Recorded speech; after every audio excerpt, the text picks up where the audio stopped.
Beautiful. Hey, we're not making an art project over here. Sorry.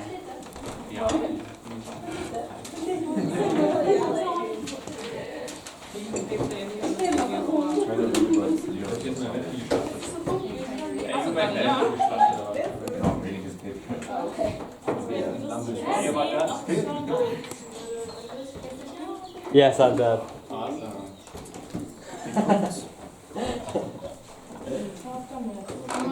Manu, kannst du dich vorstellen? Mama! Kann ich mir jetzt schlecht vorstellen.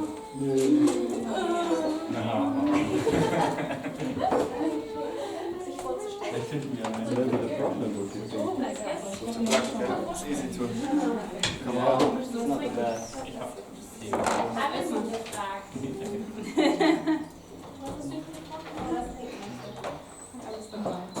Okay, good morning, friends. Guten Morgen, Freunde. I call you my friends because I tell you things. I don't call you servants any longer. Ich nenne euch Freunde, denn ich sage euch Dinge. Das seid ihr nicht mehr meine Freunde. Where did you get that? But I haven't told you everything yet. Aber ich habe euch noch nicht alles gesagt. And so I think we'll do announcements maybe after coffee break. Deshalb werden wir wahrscheinlich die Ansagen nach der Kaffeepause. Because Dino's not here yet and I don't have all that stuff in my head right now. Denn Vino ist noch nicht da und ich habe nicht alles in meinem Kopf. So, this weekend I already got to see a couple of presentations. It was very fun. An diesem Wochenende habe ich schon ein paar Präsentationen gesehen, das war sehr cool. And looking forward to the next ones that are going to come this week. Und ich freue mich auf die nächsten, die diese Woche kommen. And then, on the weekend, you also got to watch a movie. Und am Wochenende habt ihr auch einen Film gesehen. A really long movie. Einen sehr langen Film. And I want to know from you guys, how did that, watching this Gospel of John, how did it make you feel? Ich möchte von euch wissen, wie habt ihr euch gefühlt, als ihr das Johannesevangelium angeschaut habt? Was there anything that made you go like, oh, this Gospel is a little bit different than the other Gospels we've studied so far? Gab es was, wo ihr dachtet, dieses Evangelium ist anders als die anderen, die wir bis jetzt studiert haben? Yeah, it seemed like all the women in the movie were attracted to Jesus. So Yeah. really? Yeah. So, I mean, and judging by who played him, I can't blame them. You know, honestly, if I was during that time, I'd probably be attracted to Jesus. Okay. That's an astute observation, Noah. Thank you. Hey, you're welcome. Yeah, there also were quite a few women in the movie, that's right. That's our big revelation. Oh my gosh. I think it showed a little bit more of Jesus' heart or his compassion than other Gospels do, because a lot of the other Gospels are just like, and then this happened, then this happened, this happened. And John does a lot more explaining of like why he does the actions that he has, or why he chooses not to do things that people expect from him. But we don't really get that commentary in other Gospels. Right.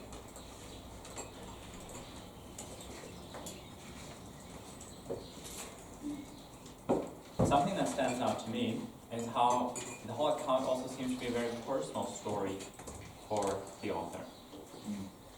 Etwas, was mich beeindruckt hat, war, dass es ziemlich persönlich scheint, wie der Autor das erzählt.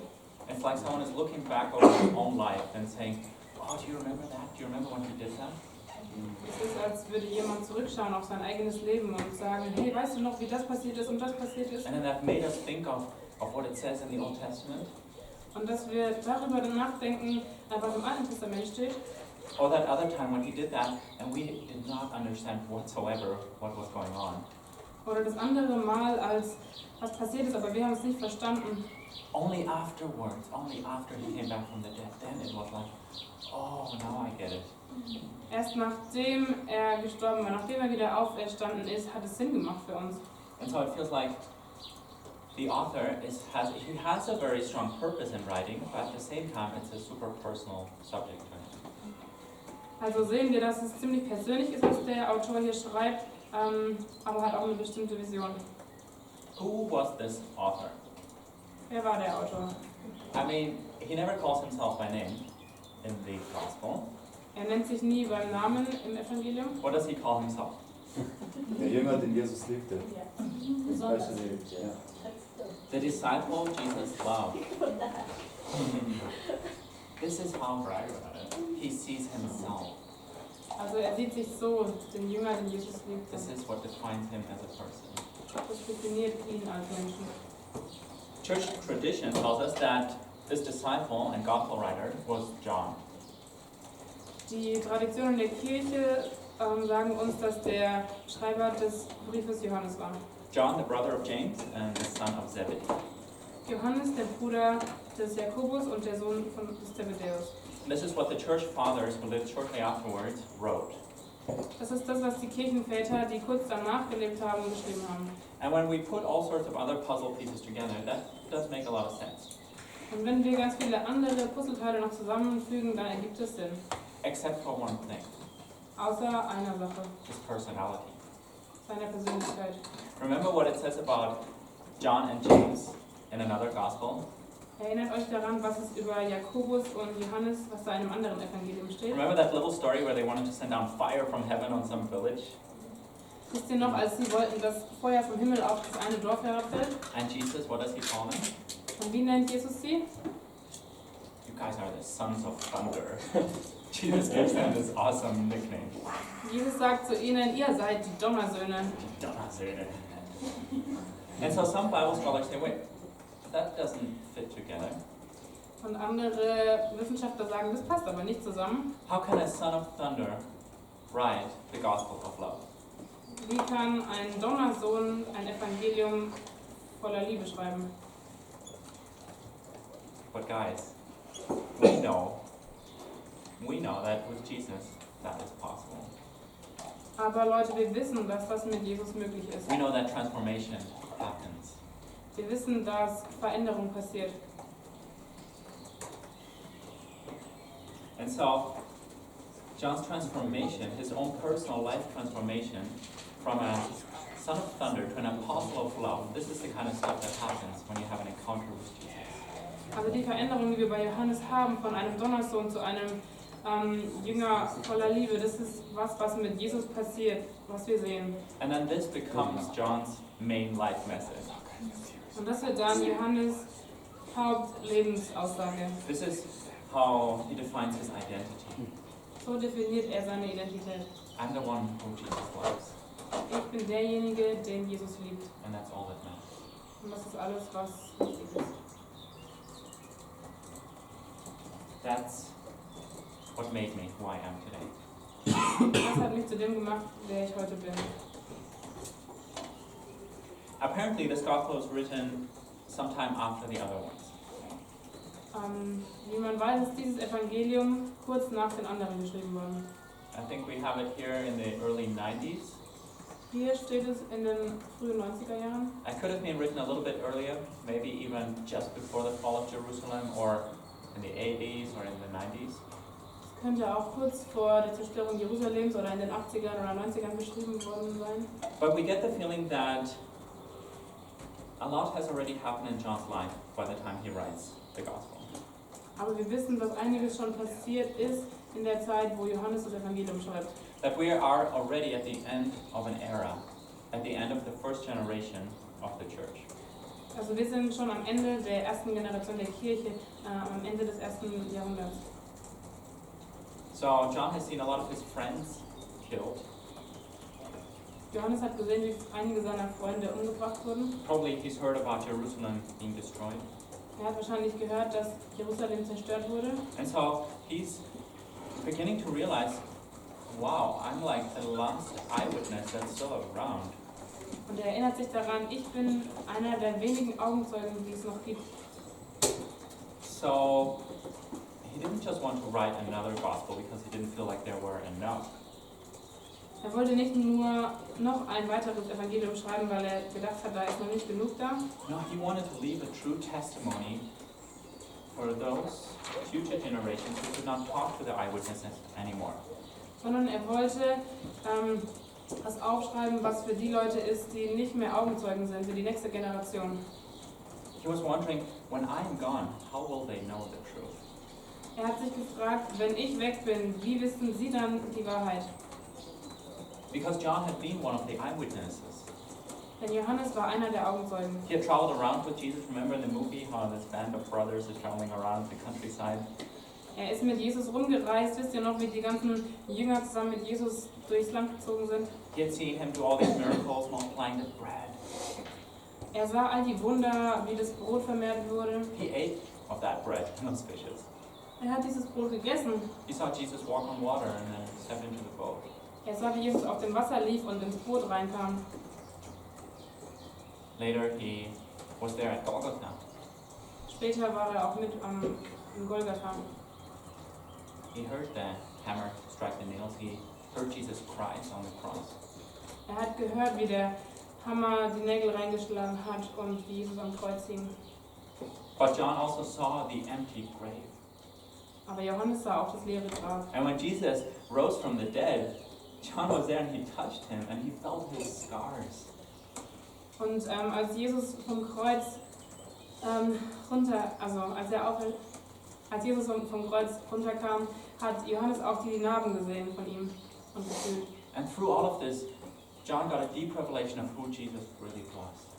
Und durch all diese Begebenheiten hat Johannes eine wirklich große Offenbarung über Jesus bekommen. Jesus, the fully human being. Jesus, der total Mensch war, But as John came to realize, also Jesus, the fully God. aber Jesus, der, wie Johannes gemerkt hat, auch vollkommen Gott war. And now, John was living in a world where Jesus was starting to be really misrepresented. Und jetzt hat Johannes in einer Welt gelebt, in der Jesus total falsch dargestellt wurde. Where a lot of false teachings were going around about Jesus. Wo es viele falsche Lehren über Jesus gab. That Jesus wasn't really human. Aber Jesus war No, nicht, some people were saying that Jesus was not really human. manche haben gesagt, Jesus war nicht ganz Mensch. Some people said he didn't really die. Manche haben gesagt, er ist nicht wirklich gestorben. All sorts of weird stuff that really changed the story and the significance of Jesus. Ganz viele merkwürdige Dinge, die die Bedeutung von Jesus in der Geschichte geändert haben. But John knew Jesus and John loved Jesus. Aber Johannes kannte Jesus und er hat ihn geliebt. And he wanted other people to know Jesus and to love Jesus. Und er wollte auch, dass andere Leute Jesus lieben und ihn kennen. And to fulfill this purpose in his gospel, John picked a specific set of miracles. Und um diesen Zweck des Evangeliums zu erfüllen, hat Johannes einige wichtige Geschichten ausgewählt. Some miracles that he called signs, Einige Wunder, die er Zeichen genannt hat, and also some encounters that Jesus had with people. und auch einige Begegnungen, die Leute mit Jesus hatten. In John 20, verse 31, he explains, In Johannes 20,31 erklärt er Folgendes. "These signs were written so that you believe Diese Zeichen wurden aufgeschrieben, sodass du glaubst, that Jesus is the Messiah, dass Jesus der Messias ist and that you have life in his name." und dass du Leben hast in seinem Namen. These signs were written down for that purpose. Diese Zeichen wurden für diesen Zweck aufgeschrieben. And so, John is lining up these miracles, these signs, one after the other, Johannes benutzt also diese Wunder, diese Zeichen eins nach dem anderen. 7 in total. Es sind 7 insgesamt. Because John is really a big fan of the number 7, Denn Johannes mag die Zahl 7 sehr gerne, as you're going to find out in Revelation. wie ihr noch in der Offenbarung rausfinden werdet. And then he also added in 7 statements that Jesus made about himself. Und er hat auch 7 Aussagen über Jesus aufgeschrieben. I am the bread of life. Ich bin das Brot des Lebens. I am the resurrection and the life. Ich bin die Auferstehung und das Leben. I am the good shepherd, Ich bin der gute Hirte and so forth. und so weiter. And it is these signs and these I am statements that are going to give us the structure we can follow through the book. Und es sind diese Zeichen und Ich bin Aussagen, die uns die Struktur in dem Buch geben. Jonathan? What are the 7 signs? The 7 signs, what are they? Well, we're going to see. So signs means Zeichen. So what John says means by signs is miracles that Jesus did. Also wir haben hier die Zeichen, die Wunder sind, aber Johannes nennt die Zeichen. And then John also does another thing. Johannes macht auch eine andere Sache. He has all of these themes that he's weaving in throughout the whole story. Da gibt es verschiedene Themen, die er aufgreift in der Geschichte. And we're going to have a look at these themes and we'll see how they keep reappearing throughout the gospel. Und wir werden uns diese Themen nochmal anschauen, während wir durch das Evangelium durchgehen. But all of this is really to answer one question. Aber alle diese sind, um eine Frage zu beantworten. It's the question that is being answered by all of the gospels. Das ist die Frage, die von allen Evangelien beantwortet wurde. Do you remember what that was? Wisst ihr noch, welche Frage das war? Who is Jesus? Wer ist Jesus? So John wants to show who Jesus is, Johannes möchte also zeigen, wer Jesus ist, really. wer er wirklich ist.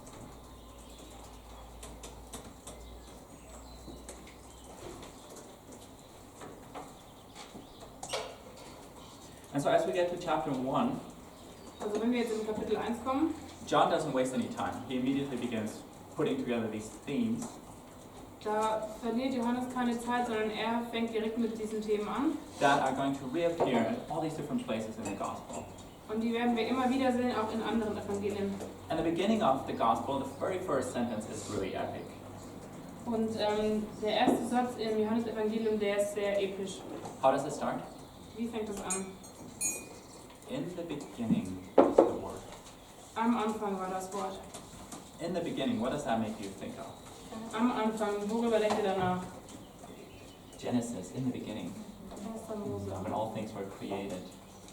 And so the first theme that John introduces is that of creation, Das erste Thema, was Johannes einführt, ist das der Schöpfung. or new creation. Oder eine neue Schöpfung. That right at the beginning, Das ganz am Anfang, there was the Word, da war das Wort, Jesus. Jesus. He was with God and he was God. Er war bei Gott und er war Gott. And through him all things were made. Und durch ihn wurden alle Dinge geschaffen. So John reminds the readers that God is the creator of the world. Johannes erinnert die Leser also daran, dass Jesus der Schöpfer der Welt ist. But then he also brings up this moment of suspense, like, oh, God has created, and now with Jesus coming to the world, Und er bringt auch Folgendes hervor, dass Gott geschaffen hat und jetzt, wo Jesus da ist, der in die Welt kam, God is doing a new thing. da macht Gott etwas Neues. He's not done creating yet. Er ist noch nicht fertig mit dem Erschaffen. There's another cool image that John uses right here in the first chapter. Da gibt es ein anderes tolles Bild, was Johannes hier benutzt, What he says about Jesus, was er über Jesus sagt. that the word came and it camped, or it tabernacled among his people. Dass das Wort kam und unter seinen Leuten mitgetragen wurde. That it tented, that it camped among them. Dass es gezeltet hat unter ihnen. And what does this word tabernacle make you think of? Worüber denkt ihr, wenn ihr an die Stiftshütte denkt? Of course, that very first mobile sanctuary. Das erste mobile Heiligtum, Where God's presence was among his people. Remember how we saw this in Exodus? God wanted to be with his people. wo Gottes Gegenwart mit seinem Volk war. Wisst ihr noch in 2. Mose? And now, Jesus is there as a human, and God's presence is in their midst. Und jetzt ist Jesus da als Mensch, also ist Gottes Gegenwart bei den Menschen. And that's something that John is going to show in some specific places, how the temple is now fulfilled, that it is now, this whole image of a temple is now transferred to Jesus. Und das zeigt Johannes immer wieder, dass dieser Tempel jetzt mitten unter den Leuten lebt, dass Jesus mitten in seinem Volk ist.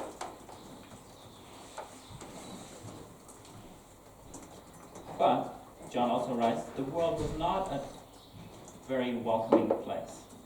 Aber Johannes sagt auch, dass die Welt kein sehr willkommen heißender Ort war. It was covered in darkness, Es war voller Dunkelheit. and for the most part, it resisted the coming of the light. Und die meiste Zeit hat es dem Kommen Christi widersprochen.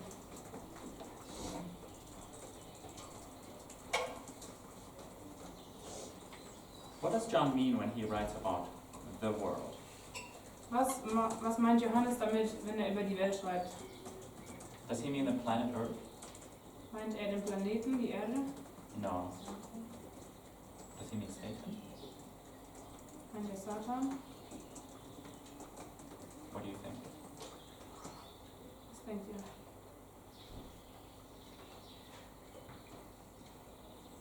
In what context? When he writes here in John chapter 1 Da wo er in Johannes Kapitel 1 schreibt, that the light came into the world, dass das Licht in die Welt kam, but that the world essentially rejected the light. aber dass die Welt das Licht nicht wollte. Okay, so John has this idea here. When he says the world, he means humanity. Und wenn Johannes von der Welt schreibt, meint er die Menschheit. Humanity, the part of humanity that is in rebellion against God. Menschheit, also die Leute, die in Rebellion sind gegenüber Gott. And now Jesus comes to this dark place and he shines his light into the darkness. Und jetzt kommt Jesus in die Welt und er bringt das Licht in die Dunkelheit. And he invites people to come into the light. Er lädt die Leute ein, ins Licht zu kommen.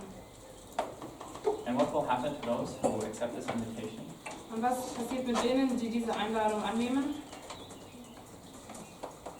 They will become children of God. Sie werden Kinder Gottes werden. They will become part of his family. Die werden Teil seiner Familie sein.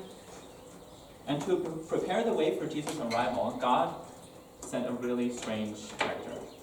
Und um Jesu Leben vorzubereiten auf der Welt, hat er einen besonderen Menschen geschickt. Einen merkwürdigen. John, the locust-eating prophet from the wilderness. Johannes, derjenige, der Heuschrecken aß aus der Wildnis. He was sent to prepare the way for Jesus and to point to Jesus. Er war der gekommen ist, um den Weg für Jesus zu weisen und der vor ihm kam. And he was really good at it. Und er hat es sehr gut gemacht. Look how he's pointing. Schaut, wie er zeigt. And that's such an awesome part in the movie when he says, I must become less important.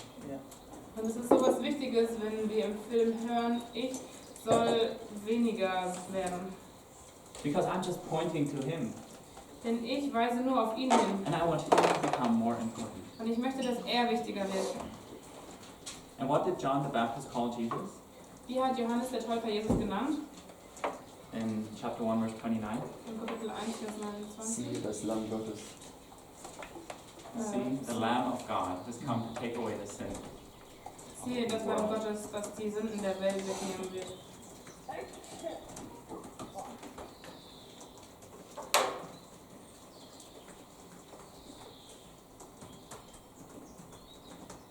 Where did we first meet a lamb that was slaughtered? Wo haben wir das erste Mal ein Lamm, was geschlachtet wurde, gesehen? Leviticus? Dritte Mose? Exodus. Exodus? In Egypt. In Ägypten. So Jesus will be in this gospel the Passover lamb. Also Jesus ist in diesem Evangelium das Passahlamm. The one who gives his life so that others can live. Derjenige, der anderen Leben gibt, sodass sie leben können. Of course, John is already looking ahead to what Jesus is going to do on the cross. Und Johannes gibt auch schon einen Ausblick, was am Kreuz passieren wird mit Jesus.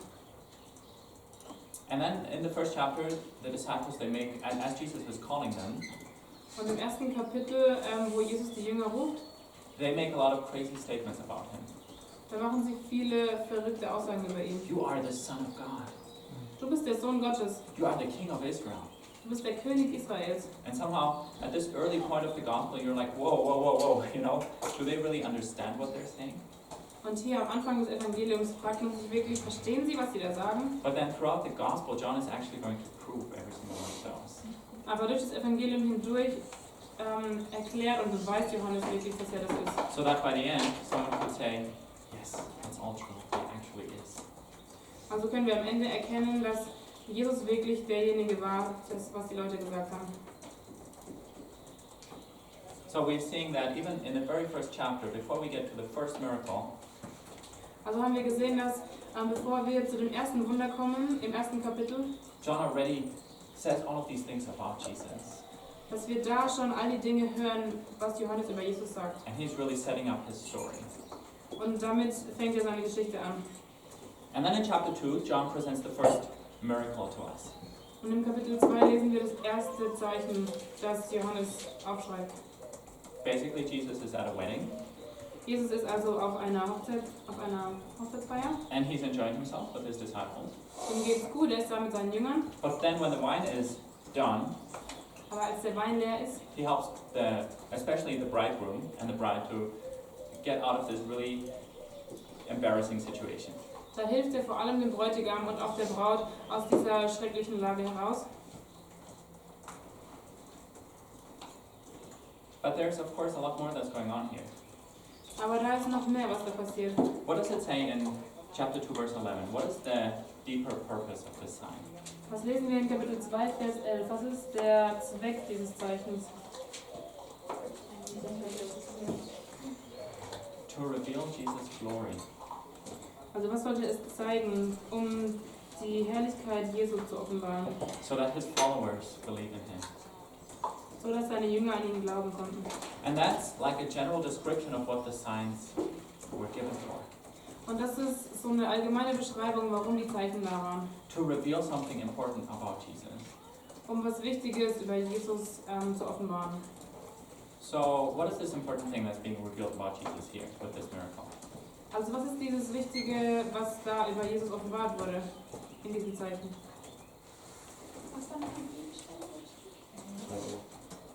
Ja, What is this miracle? Transforming water into wine. What does it reveal about Jesus? was offenbart sich in diesem Wunder, das Wasser zu Wein wird?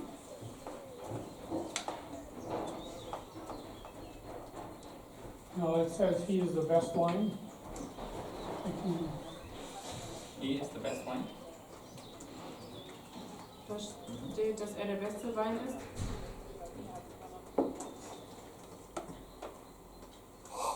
But one thing that stands out to me is that it's just how much wine Jesus made.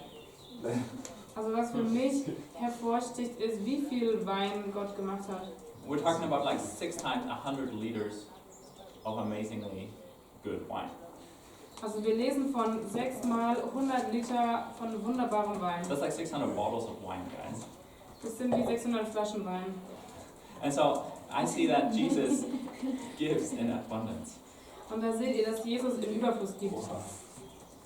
And what was John trying to tell the readers about Jesus as the Messiah? Was wollte Johannes den Lesern über Jesus als Messias zeigen? Maybe he's inviting them to think of a specific messianic prophecy in Isaiah. Er hat vielleicht über eine bestimmte Botschaft über den Messias in Jesaja nachgedacht. In Isaiah 25 verse 6 it says about the Messiah In Jesaja 25, Vers 6 steht über den Messias, that he will offer a wonderful feast for all the people of the world. dass er ein wunderbares Fest für all die Menschen der Welt geben wird. It will be a delicious banquet with clear, well-aged wine and choice meat.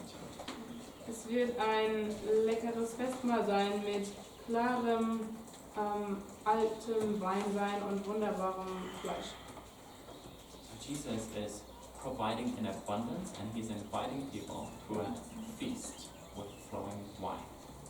Jesus lädt also ein, den Überfluss anzunehmen und Wein und Fleisch zu haben. Maybe that doesn't immediately say so much to us, but I think it did to them.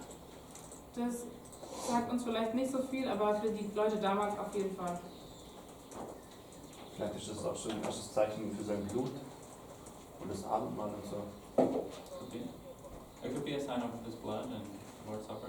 I mean, John himself doesn't give us that connection here, but it's possible.